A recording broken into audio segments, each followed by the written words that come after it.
नमस्कार दोस्तों। राजा रघुवंशी केस में सोनम को आज गिरफ्तार कर लिया गया है। इस मर्डर केस में आपको मैंने पहले भी अपडेट दिया था। अब इसमें नया अपडेट आया है, सोनम को यूपी से गिरफ्तार किया गया है। ये मेघालय में घूमने के लिए गए थे, शिलोंग में, जैसा सबको पता है। वहाँ पे राजा की हत्या कर दी गई थी। उसको अभी क्या है, इसमें एंगल जो आया है लव अफेयर का, कि ये जो लड़की पकड़ी गई है सोनम, ये पकड़ी गई है यूपी से। अब यूपी से समझिए आप, वहाँ से जहाँ ये घूमने गए हुए थे 1100 किलोमीटर की दूरी है। 1100 किलोमीटर आप समझिए। मैं आपको एक क्लिप दिखाती हूँ, थोड़ा सा आप देखना, उसके बाद मैं आपसे बात करती हूँ। कैसा लगा? एकदम जैसा मेरे को फोन आने लगे कि सोनम मिल गई, सोनम मिल गई, तो मेरे को एकदम से हुआ कि सोनम मिल गई तो किस हालत में। सोनम को देखा तो एक खरूच तक नहीं उसके शरीर पे, एक खरूच तक नहीं उसके शरीर पे। तो मगर सोनम किडनैप थी, कुछ भी था तो उसके साथ कुछ तो होना था। कोई मारता ठोकता, कुछ तो हालत में मिलती। वो तो जैसी थी वैसी की वैसी दिख रही सोनम, उसमें कुछ बदलाव तो होता। तो क्या सोनम को जैसे यदि किसी ने किडनैप भी किया और उसे छोड़ा तो उसे मेघालय पुलिस को जाना था। मेघालय पुलिस के पास वो कहीं नहीं और सीधे गाजीपुर पहुंच गई है। क्या उसने किसी के उससे फोन लगाया था, उसके भाई के उस पे नंबर पे, कि मैं बिट्टू बोल रही हूँ। तो उनके भाई ने बोला कौन बिट्टू बोल रही हो? तो फिर बोला वीडियो कॉलिंग पे दिखाओ। फिर उसने वीडियो कॉलिंग करके दिखाया, तब है ना वहाँ की मेघालय की पुलिस। हाँ तो दोस्तों, जैसा कि आपने देखा कि लड़की जिस हालत में पाई गई, ये लड़की को बताया जा रहा है एक ढाबे वाले के पास पहुंची, वहाँ से इसने फ़ोन लिया, फ़ोन करके अपने भाई को फ़ोन किया। भाई ने बोला कि आप पुलिस में फ़ोन करो।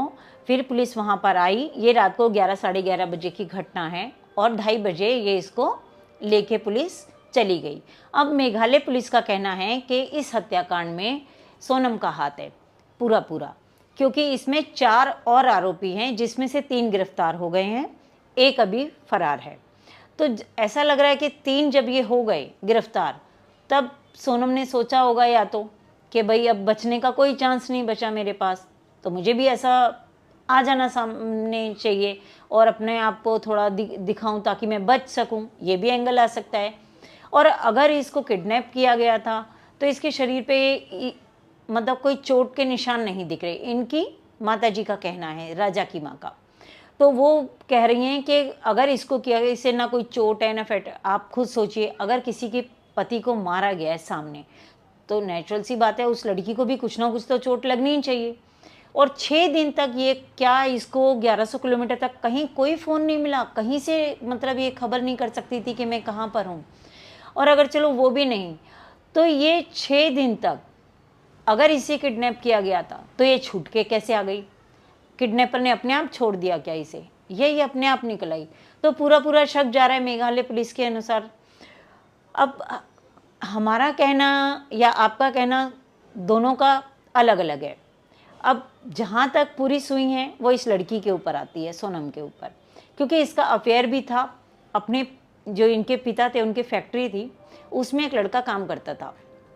वो लड़का इससे 4-5 साल छोटा था, उसके साथ इसका अफेयर बताया जा रहा है। और वहीं से इसने सुपारी दी थी इनको। और आपने देखा होगा जो सीसीटीवी कैमरा में जो रिकॉर्डिंग थी, आपको मैं वो रिकॉर्डिंग भी आगे दिखाऊंगी।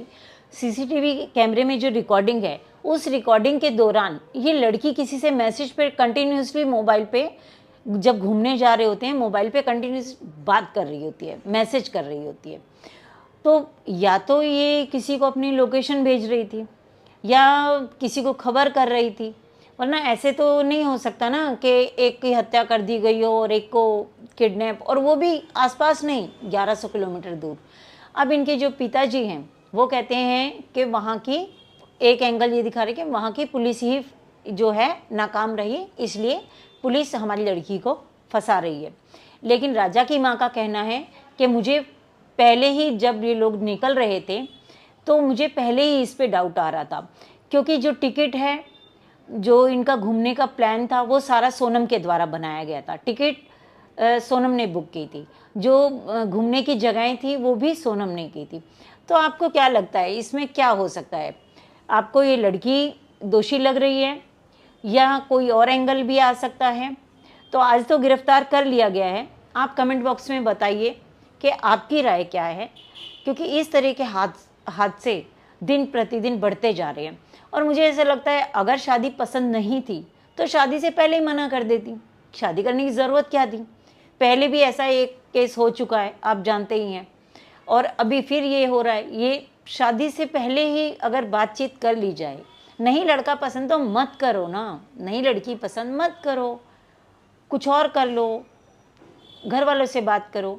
तो मेरा यही कहना है कि इस तरीके के हादसे दिन प्रतिदिन बढ़ते जा रहे हैं। तो राजा की माँ का कहना है कि मुझे तो फांसी ही चाहिए, मैं तो फांसी से कम में नहीं मेरा मन मानता।